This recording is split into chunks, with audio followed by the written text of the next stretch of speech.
Score more with the college-branded Venmo debit card and earn up to 5% cash back with Venmo Stash. Got paid back? With the Venmo debit card, you can instantly access your balance and spend on what you want, like game day snacks, gear, tickets, and more. The more you do, the more cash back you can earn. Plus, there's no monthly fee or minimum balance. Sign up now at Venmo.com/collegecard. The Venmo MasterCard is issued by the Bancorp Bank N.A. Select schools available. Venmo Stash terms and exclusions apply at venmo.me/stash terms. Max $100 cash back per month. Salut tout le monde, bienvenue à Finances fondamentales, le podcast d'éducation financière dans lequel je te synthétise des livres sur les finances personnelles et l'investissement boursier en 5 points clés et où je réponds aussi aux questions des personnes auditrices à l'aide de cas concrets et transparents. Si tu souhaites prendre en main ta santé financière, t'es à la bonne place. C'est parti, bon podcast! Salut tout le monde, bienvenue à Finances fondamentales. Très content d'être avec vous aujourd'hui pour l'épisode 175. Avant de commencer, je remercie les abonnés du mois de mars, Nico, Campo, B. Giroux, Mathieu Pilon, Nathalie Joseph et Marc-Antoine Rodrigue. Merci beaucoup pour votre soutien. Vous savez que quand vous soutenez, quand vous vous abonnez au podcast, vous recevez 3 documents. Le premier document, c'est mes analyses de mars 2026. Donc, j'ai analysé des centaines de compagnies. J'ai passé aussi des heures à simplifier et à améliorer mon outil. Donc, il est complètement débloqué maintenant. Donc, il n'y a plus de canevas vierge. Il n'y a pas de formule cachée. Le document est à vous. Donc, vous l'utilisez comme bon vous semble. J'envoie aussi un guide d'utilisation pour bien utiliser l'outil. Et je vous partage maintenant les prompts AI que j'utilise pour mes 13 questions sur 30 points pour la qualité de la compagnie. Chaque abonnement donne également 1000 écoutes supplémentaires gratuites sans publicité par mois. Donc, plus il y a d'abonnés, moins il y a de publicité, comme vous avez peut-être remarqué dans les derniers mois. Donc, aujourd'hui, on part une petite, pas une mini-série, mais je voulais faire plusieurs épisodes sur un document qui s'appelle la mise à jour fiscale 2025-2026. C'est un document que j'entendais parler sur d'autres podcasts comme étant important. Et c'est quoi en gros ce document-là? C'est un résumé des nouveautés en fiscalité qui peuvent toucher les particuliers, les entreprises, les fiducies, l'immobilier, les placements, bref, pas mal tout le monde. Donc au début, je voulais faire un épisode par chapitre et publier plusieurs épisodes peut-être au cours d'une ou 2 semaines parce que le document fait 1120 pages. Donc je m'étais dit, je vais pouvoir faire plusieurs épisodes là-dessus. Par contre, j'ai lu les 1120 pages et je vous ai sorti les éléments les plus intéressants des 9 chapitres et je ne jugeais pas que c'était assez intéressant comme contenu général pour faire plusieurs épisodes. Donc, je vous ai tout synthétisé les 1120 pages dans l'épisode d'aujourd'hui et ça ne sera pas si long non plus comme épisode. Donc, on rassemble tout ça dans la même place aujourd'hui. Donc, aujourd'hui, c'est pas 5 éléments de synthèse, c'est vraiment, j'y vais par chapitre, donc par rapport aux 9 chapitres. Le premier chapitre, c'était l'administration fiscale. J'ai rien retenu dans ce chapitre-là sur l'administration fiscale. Là. Soit j'ai pas compris, soit c'était pas intéressant. Ce que je retiens en gros, là, c'est que l'administration fiscale, c'est pas l'impôt en soi, c'est le mode d'emploi là, du fisc. Donc, le message principal de ce chapitre-là, en gros, là, c'est quand tu fais des transactions plus complexes, le fisc veut être informé plus tôt. Donc, si tu fais de la planification, ben le risque aujourd'hui, c'est moins est-ce que c'est légal et plus est-ce que je dois le déclarer au fisc. Donc, ceux qui ont la fiscalité un peu plus poussée, là, peut-être c'est un chapitre intéressant, mais moi, j'ai pas retenu grand-chose de ce chapitre-là. En passant, merci à la personne planificatrice financière qui m'a envoyé le document parce que j'ai pas accès à ce document-là. Je vais pas la nommer parce que je sais pas si elle avait le droit de me partager ce document-là, mais merci beaucoup. Le prochain chapitre est plus intéressant et nous concerne plus, c'est le chapitre sur les particuliers. Donc, le premier élément que j'ai retenu, c'est sur le gain en capital qui a fait beaucoup de bruit. Donc, dans la section sur les placements, là, le document rappelle que dans le budget 2024, le gouvernement fédéral avait annoncé une hausse du taux d'inclusion du gain en capital de 50% à 66,2% à compter du 25 juin 2024, mais que plusieurs mesures de 2024 n'avaient pas encore été adoptées au moment là, de faire le document janvier-printemps. Et plus loin, le document souligne qu'après les élections, le gouvernement a annoncé qu'il n'irait finalement pas de l'avant avec le projet de loi annoncé en 2024 sur le gain en capital. Donc, en gros, on a eu un énorme débat, là, beaucoup de peur, beaucoup d'anticipation, mais au moment de cette mise à jour-là, c'est pas devenu une règle appliquée comme prévu et ça ne l'est pas encore. Et ça sera probablement pas. Ça a été abandonné, je crois, de mémoire là, par Mark Carney. Je donne un exemple complet là, pour comprendre pourquoi tout le monde capote un peu, là. Imagine que tu veux un immeuble, un chalet, un immeuble locatif ou même des actions, là, tu fais un gain de 300 000 on va dire. Si 50% du gain est imposable, tu ajoutes 150 000 à ton revenu imposable. Si on montait à 66 2 tiers pour cent, ben, tu n'ajoutais plus 150 à ton revenu imposable, tu ajoutais 200 000 Donc, le taux d'inclusion, c'est la portion de ton gain qui devient imposable. Donc, ce n'est pas ton impôt qui passe de 50 à 66 c'est le bout du gain qui s'ajoute à ton revenu imposable.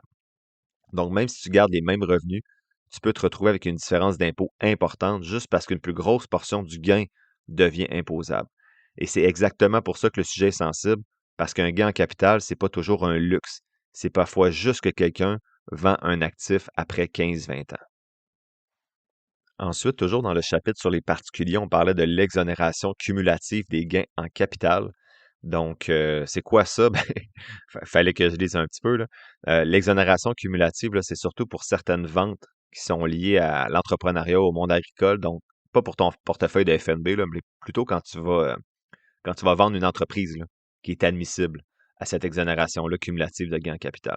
Donc, dans les tableaux du document, on précise qu'avec les nouvelles mesures annoncées dans le budget fédéral de 2024, l'exonération du gain en capital aurait été augmentée à 1 250 000 pour les dispositions admissibles là, qui ont été effectuées à partir du 25 juin 2024. Donc, les gens qui vendraient une entreprise, quand tu vends une entreprise, je pense qu'avant c'était 1 million, là, j'ai pas noté, mais tu avais 1 million de gains sur la vente de ton entreprise qui était euh, exonéré d'impôts, alors que là, maintenant, ça serait 1 250 000. Le document ajoute un point super important. Là, le 21 mars 2025, le premier ministre annonce le maintien de l'exonération pour l'année 2025, tout en précisant là, un projet de loi qui va être déposé en temps voulu pour mettre en œuvre une certaine augmentation. Donc, il va falloir surveiller ça si l'indexation du plafond débute comme prévu là, en 2026 ou va être reportée. Je n'ai pas entendu de nouvelles par rapport à ça là, depuis le début 2026, mais c'était un élément abordé dans le document de mise à jour fiscale. Donc, en gros, ce que ça dit, c'est oui, il y a un mouvement vers une augmentation de ce plafond-là, mais c'est un dossier qu'il faut suivre parce que le côté législatif de tout ça, là, ça peut bouger. Donc, quelqu'un peut annoncer que ça va augmenter, puis finalement, ça ne l'est pas, donc à surveiller. On parle ensuite de voitures et de fiscalité, du plafond et des paramètres pour 2025-2026. Donc, en décembre 2024, Finance Canada a annoncé les plafonds de déduction des frais automobiles et les taux prescrits des avantages pour 2025. Donc, si tu es salarié avec une auto qui t'est fournie ou travailleur autonome, ben, ces plafonds-là peuvent changer ton impôt de quelques centaines ou milliers de dollars selon ton kilométrage. Donc, ça, c'est hyper concret là, pour travailleurs autonomes, employés avec dépenses d'emploi, les gens, si vous avez une voiture qui est fournie par votre employeur ou si vous avez des allocations ou des avantages imposables. L'exemple simple, là, c'est si tu es représentant, tu roules beaucoup, tu as une partie des dépenses que tu peux déduire. Ou encore, si ton employeur te fournit un véhicule et tu te demandes c'est quoi l'avantage imposable, ben ces paramètres-là vont changer chaque année. C'est pas le genre de sujet qui est excitant, là, mais c'est le genre de détail qui peut faire varier tes retours d'impôt de façon réelle. Donc, si je résume là, pour le chapitre particulier, le débat sur les gains en capital a été intense, mais le document souligne que la hausse annoncée faisait partie de mesures non adoptées que le gouvernement a finalement annoncé de ne pas aller de l'avant avec l'imposition supplémentaire sur le gain en capital. L'exonération cumulative des gains en capital aurait été augmentée à 1 250 000 selon les annonces.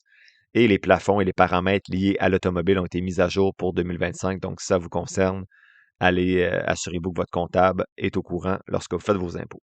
La morale de tout ça, c'est si tu as un gros actif, une vente d'un actif ou même une planification moyenne, ben 2025-2026, c'est une période où il faut être attentif parce que les règles et les annonces ont beaucoup changé.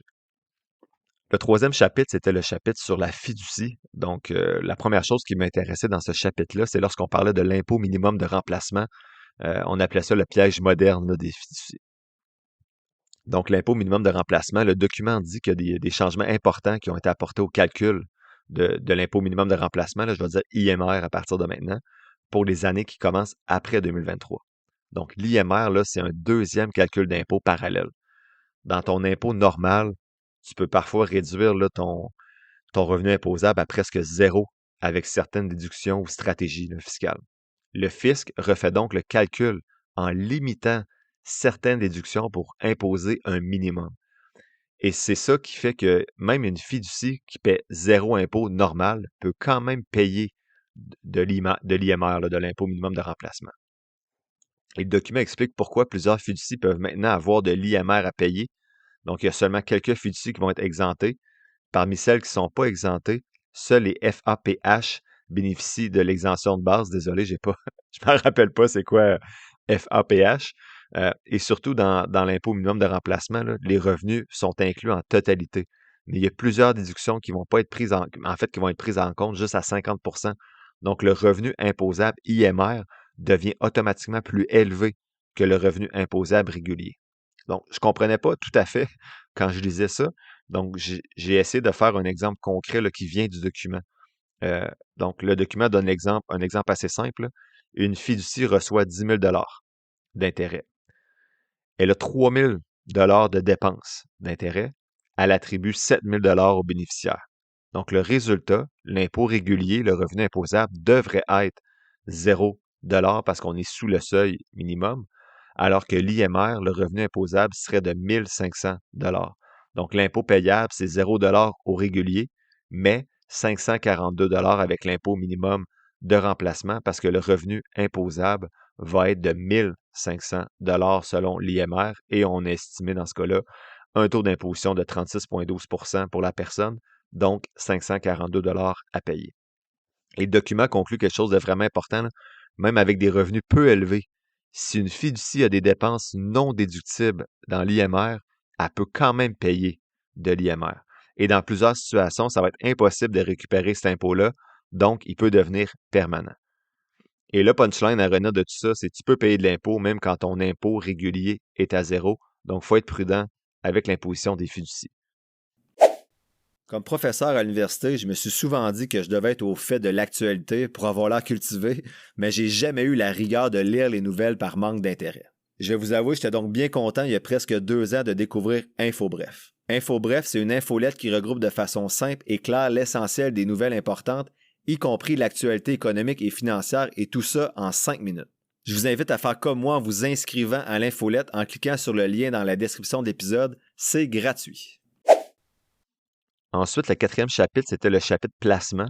Donc, on parlait de provision là, pour gain en capital. Une provision pour gain en capital, c'est quand tu vas vendre un bien, mais que tu reçois l'argent sur plusieurs années.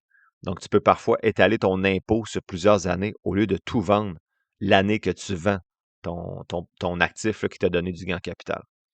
Donc, le document décrit un cas assez concret. Là. Tu vas vendre un immeuble, il te reste 480 000 à recevoir. L'acheteur va revendre l'immeuble à quelqu'un d'autre et le nouvel acheteur prend en charge le 480 000. Donc, il y a une nouvelle hypothèque qui est signée et il y a une quittance qui est donnée au premier acheteur. La question, est-ce que tu peux encore demander une provision pour gain en capital? La réponse du document, ça dépend du traitement en droit civil. Donc, la position de l'ARC dans tout ça, là, si tu vends ton bien, si la dette originale est éteinte et remplacée par un nouveau prêt.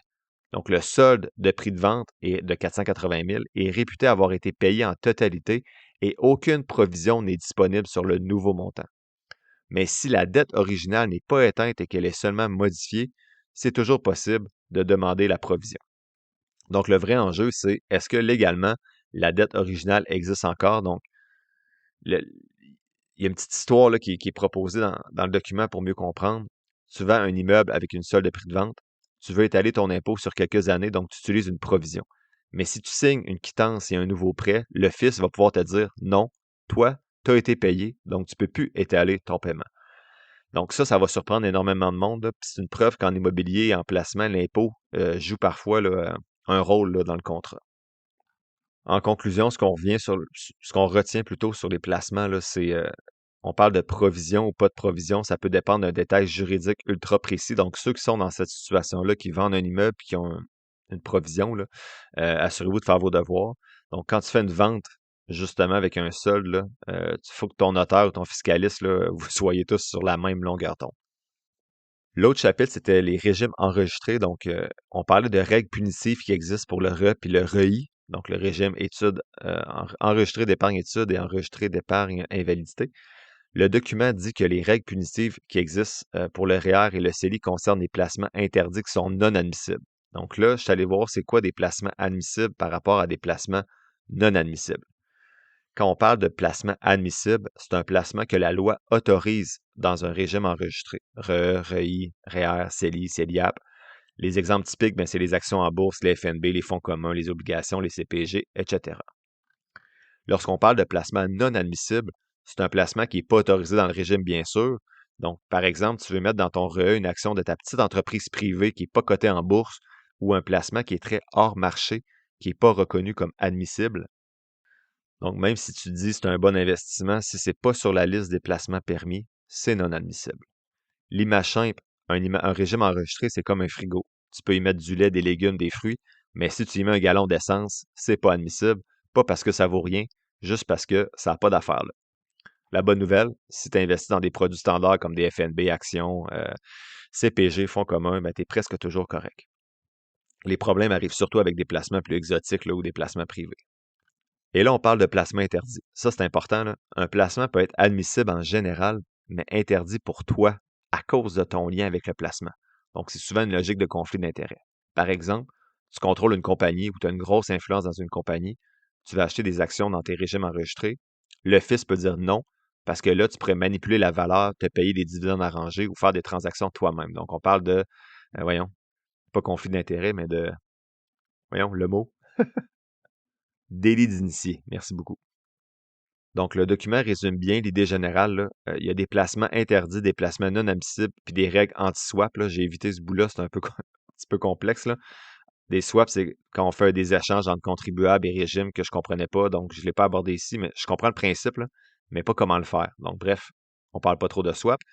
Ça s'applique aussi au REE et au REI. Donc, une image simple, là, non admissible, c'est pas permis dans aucun régime, point. Et interdit, c'est permis, sauf pour certaines personnes. Chapitre immobilier, je sais pas, on est rendu, je pense, c'est 5 ou 6. Là. On parlait de TPS et de première habitation. Donc, il y a un nouveau remboursement qui a été annoncé. Donc, le document indiquait qu'il y a 3 types d'habitations qui concernent, en fait, qui donnent droit au remboursement TPS.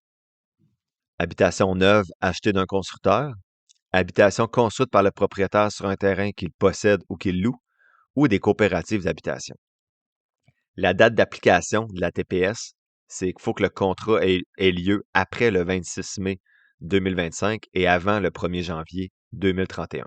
Il faut que l'occupation ou le transfert soit fait avant 2036, les travaux commencés avant 2031 et achevés en grande partie avant 2036. Le document compare aussi l'ancien remboursement au nouveau. Donc, les montants maximaux, là, le remboursement qui existait avant cette nouvelle loi-là, cette nouvelle règle-là, c'était jusqu'à 6 300 $. Et maintenant, ça va pouvoir aller jusqu'à 50 000 $, donc le remboursement complet de la TPS. Pour le plafond, avant, c'était sur des maisons de 450 000 $ pour avoir une admissibilité complète. Maintenant, c'est rendu 1 million pour un remboursement complet. Et ensuite, il y a une réduction du remboursement de la taxe qui est graduelle là, jusqu'à 1,5 million. Et il y a une condition clé, le nouveau remboursement exige d'être premier acheteur, donc aucune propriété au cours des 4 dernières années. Exemple concret pour bien comprendre, un couple qui achète un condo neuf à 950 000. Donc, selon le tableau dans le document, tu es dans le plafond du remboursement complet. Là. Donc, tu peux potentiellement aller chercher une aide très substantielle jusqu'à 50 000 $. Donc, pour quelqu'un qui essaie juste de rentrer dans le marché, là, c'est gigantesque.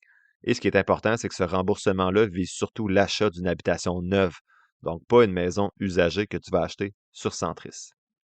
Il y a eu une jurisprudence récente, là, il appelait ça reprendre vite, c'est pas une résidence principale, donc il y avait le document, c'était une décision de RAM Visit the King en 2025. Donc, la Cour avait statué que des investisseurs immobiliers qui achetaient des maisons neuves pour les revendre rapidement n'étaient pas admissibles au remboursement TPS pour des nouvelles habitations. Donc, dans ce cas-là, l'achat d'une maison en construction comme investissement, après avoir vendu, ils ont revendu 3 mois après la fin des travaux, sans jamais occuper la maison, ils demandaient un remboursement de TPS de 22 000 $ et ça a été refusé. Donc, le document précisait l'idée. Le remboursement s'applique uniquement si la maison est destinée à être la résidence principale de l'acheteur ou d'un proche et si l'un d'eux est le premier occupant. Donc, soyez prudents si vous faites des rénovations et que vous revendez la propriété. Donc, tu ne peux pas acheter du neuf pour flipper et ensuite te tourner en disant « je veux mon remboursement » comme si je m'installais dedans. Le fisc et les tribunaux regardent l'intention réelle. Donc, si tu flippes, le fisc le voit plus comme une business que comme une résidence principale. Donc, en conclusion, pour le chapitre immobilier, ce que je retiens, il y a un nouveau remboursement de TPS qui est beaucoup plus généreux qui a été annoncé pour les premiers acheteurs avec des plafonds beaucoup plus hauts. Mais il faut être prudent, si tu refais des reventes rapides, tu n'auras peut-être pas accès à ce remboursement-là. Chapitre 8 et 9. Le chapitre 8, c'était fiscalité internationale et résident, là, et non résident plutôt. J'ai pas retenu grand-chose. Là, en gros, en fiscalité internationale, le piège numéro 1, c'est pas l'impôt, c'est les formulaires. Donc, tu peux être imposé à zéro et quand même avoir une obligation de produire des formulaires. Donc, soyez prudents si c'est votre cas, que vous êtes investi ailleurs qu'au Canada. Et chapitre 9, on parlait d'autres nouveautés. J'ai rien retenu, sauf que dans les nouveautés, je retiens qu'il y a plusieurs mesures annoncées qui changent surtout des dates limites puis des programmes. Là, c'est moins révolutionnaire, mais ça peut te faire gagner ou perdre certains montants. Donc, regardez ça avec votre comptable. J'étais pas assez intéressé pour lire en détail. Et rendu au chapitre 8 et 9, vous comprenez peut-être qu'après 1000 pages, je commençais à être écœuré un petit peu de la mise à jour fiscale. Donc, en conclusion, là, si je te résume tout ce qu'on vient de voir dans cette mise à jour fiscale 2025-2026, là, la grande idée, c'est simple. La fiscalité bouge, mais souvent, elle bouge dans des zones grises et dans des détails. Donc, chez les particuliers, il y a eu un gros débat sur les gains en capital, mais au final, ça reste surtout un rappel. Avant de planifier une vente d'actifs, assure-toi que la règle est vraiment en vigueur parce que les annonces peuvent changer vite. Même chose pour l'exonération cumulative quand tu vends un immeuble, ça monte, mais il faut suivre l'évolution et l'indexation. Du côté des fiducies, ben, c'est la grosse bombe de la mise à jour fiscale, c'est l'impôt minimal de remplacement. Donc, tu peux te retrouver à payer de l'impôt, même quand ton impôt régulier est à zéro dans une fiducie, juste à cause de la nouvelle mécanique de calcul. Pour les placements, la leçon est encore plus claire. Il y a un détail juridique qui peut changer ton impôt au complet, comme le fait de savoir si une dette est éteinte ou modifiée, ce qui peut te faire perdre une provision pour gain en capital. Dans les régimes enregistrés, ben, le message, c'est que tu ne peux pas mettre n'importe quoi dans ces régimes-là. C'est pas bien plus compliqué que ça. Et finalement, en immobilier, on retient une affaire concrète. Il y a un gros remboursement de TPS pour les premiers acheteurs qui rentre en vigueur. Donc, j'avais entendu que c'était un document complet, mais honnêtement, il y a beaucoup de sections que j'ai lues en diagonale parce que 95% des choses ne m'intéressaient pas. Donc, ça intéresse pas sûrement un fiscaliste ou des gens avec des situations plus complexes. Mais quand je lisais ça, j'arrivais au chapitre placement, au chapitre fiscalité, régime enregistré, j'étais comme, hey, je vais apprendre plein de choses. Puis finalement, c'est vraiment des petits détails. Je comprends que ces petits détails-là peuvent changer beaucoup de choses, mais c'est des choses qui sont trop loin de moi. Là. Soit je comprenais pas, ou soit c'était vraiment des choses qui m'intéressaient pas. Donc, j'aurais aimé, dans ce document-là, avoir des exemples plus concrets pour bien comprendre. Il a souvent fallu que j'aille lire autre chose autour pour comprendre, mais tu sais, en fait, c'est clair que le texte ne me vise pas, là. Tu sais, il vise des fiscalistes. Donc, moi, il a fallu que je cherche 40 mots sur Google pour comprendre qu'est-ce qu'il voulait dire. Donc, c'est honnêtement les 1000 pages les plus longues de ma vie à date, là, même si j'en ai survolé 400. Donc, si une des situations quand même discutées en surface aujourd'hui vous concerne, assurez-vous d'en parler à la personne qui vous accompagne, fiscaliste, comptable, là, qui va, lui, j'espère, mieux comprendre ce document-là que moi, j'ai pu le comprendre. La semaine prochaine, je fais la synthèse du livre de Joyce Marter, écrit en 2021, qui s'appelle The Financial Mindset Fix. Donc, le fixe de ta façon de penser financière. Donc, c'est vraiment une belle traduction. Bravo. Ce jeudi, il n'y a pas d'action parce que c'est un épisode des abonnés. Donc, je réponds à 5 questions. La première, c'est de Patrick. Les frais de gestion d'un FNB sont-ils déductibles d'impôt? Ensuite, René qui me demande le RE familial versus le RE individuel, lequel est le plus avantageux et le plus flexible? La question de Julien, mon allocation et mes FNB sont-ils cohérents sur 25 ans? La question de David, le RE, un souscripteur peut-il garder une partie des paiements d'aide aux études sans que l'enfant le sache? Et Clara, avec un K, pour un projet à court terme, quel placement serait le plus prudent? L'épisode tire à sa fin, j'espère que tu l'as apprécié. Si c'est le cas, je t'invite à le partager et à t'abonner au podcast, en plus de mettre quelques étoiles ou de le liker selon la plateforme sur laquelle tu m'écoutes. Tous les liens pour me soutenir sont quelque part dans la description de l'épisode. N'oublie pas que les informations communiquées dans le podcast sont dans un but strictement éducatif, ce ne sont pas des conseils financiers. Je t'invite à consulter un professionnel pour des conseils spécifiques à ta situation parce que je ne peux pas être tenu responsable de tes décisions financières. Comme je le dis depuis un petit bout, je suis pas un expert, prends donc pas ce que je dis pour du cash, fais toujours tes propres recherches. Sur ce, merci d'avoir passé un peu de temps avec moi aujourd'hui et on se voit dans le prochain épisode de Finances fondamentales.